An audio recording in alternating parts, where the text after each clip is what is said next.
Je suis Sarah Gabriel, metteur en scène et directrice artistique d'une compagnie qui s'appelle la Compagnie du Théâtre Mordoré. Présenter la pièce de Pinocchio, est-ce qu'on a vraiment besoin de le faire? C'est dans l'inconscient collectif, Pinocchio. C'est énormément d'aventures qui arrivent à une petite marionnette en bois. Et la grande question, c'est est-ce que cette petite marionnette en bois deviendra ou non un vrai petit garçon? Est-ce que le parcours initiatique de Pinocchio à travers les différentes aventures qu'il va vivre va lui permettre le parcours de devenir une vraie personne? C'est un peu la problématique de tout un chacun, en fait. C'est une histoire d'humanité. Qu'est-ce qui réveille l'humanité en nous? Il y a beaucoup de différences entre l'œuvre originale de Collodi et la version qu'on présente. D'abord parce que l'œuvre de Collodi, c'est un roman. Enfin, c'est devenu un roman, c'était plusieurs aventures sur plusieurs mois, puisque c'était publié chaque semaine ou chaque mois dans une revue. Donc en fait, c'est un énorme bouquin à l'arrivée. Et nous, il a fallu qu'on en tire quelques aventures, parce qu'il y a la réalité du temps du théâtre.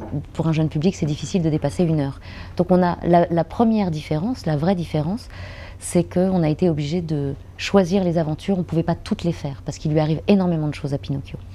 La deuxième différence, c'est qu'on ne raconte pas seulement l'histoire de Pinocchio, en fait, on raconte l'histoire de son auteur, Monsieur Collodi.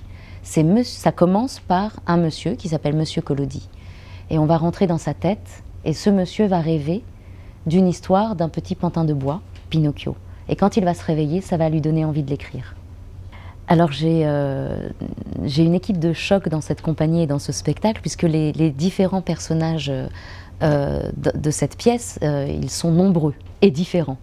Il y a évidemment le fameux Monsieur Collodi du début, qui est un directeur d'école dans notre histoire.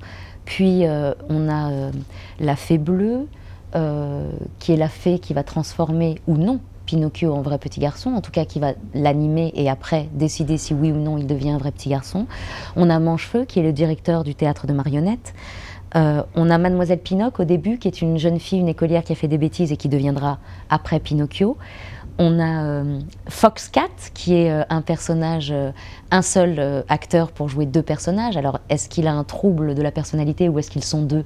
Ça, c'est au public de décider. Il y a énormément de personnages et je n'ai qu'un seul acteur pour les jouer. Non, en fait, il y a 2 acteurs. La jeune fille qui joue Mademoiselle Pinoc et Pinocchio et Yann qui joue tous les autres personnages. Et ils sont vraiment nombreux. Moi, je ne sais pas bien ce que véhicule, ce qu'a voulu dire Monsieur Collodi, l'auteur, le vrai auteur de Pinocchio. Ce que j'avais envie, moi, d'interroger, c'est ce qui fait de nous ou pas des êtres humains. Je parle d'empathie, d'altruisme, de reconnaissance de l'autre, de générosité. On est des enfants, des bébés, des enfants, égoïstes, sans doute, on fait des caprices, etc. Et qu'est-ce qui fait que tout d'un coup, on s'ouvre au monde? Voilà, cette pièce-là, elle interroge tous les êtres humains, je crois. Et c'est pour ça je prétends qu'elle est dans l'inconscient collectif, c'est que au-delà de l'histoire d'un pantin de bois, c'est de l'humanité tout entière qu'elle parle. Qu'est-ce qui fait de nous des êtres vivants et capables d'aimer l'autre? On pourrait dire 1000 choses de ce spectacle, en fait. Et 1000 choses qui pourraient intéresser le public et lui donner envie de venir, mais avant tout, ce qu'on voit, c'est une aventure humaine. C'est une vraie rencontre entre tous ces différents personnages, des méchants, des plus gentils, et ce petit pantin de bois qui deviendra un vrai petit garçon, c'est-à-dire tout ce qu'on est amené, nous, à rencontrer, j'imagine, dans nos vies. Donc, ce spectacle, il reflète ce qu'on est. Il reflète l'enfant, pour les grands qui sont dans la salle, les parents, l'enfant ou les enfants qu'ils ont été.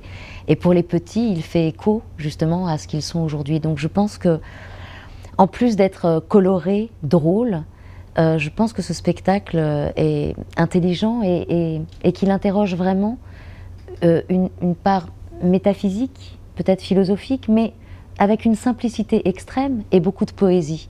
Et ça, c'est l'œuvre de Collodi. Pinocchio, il est juste irrésistiblement adorable.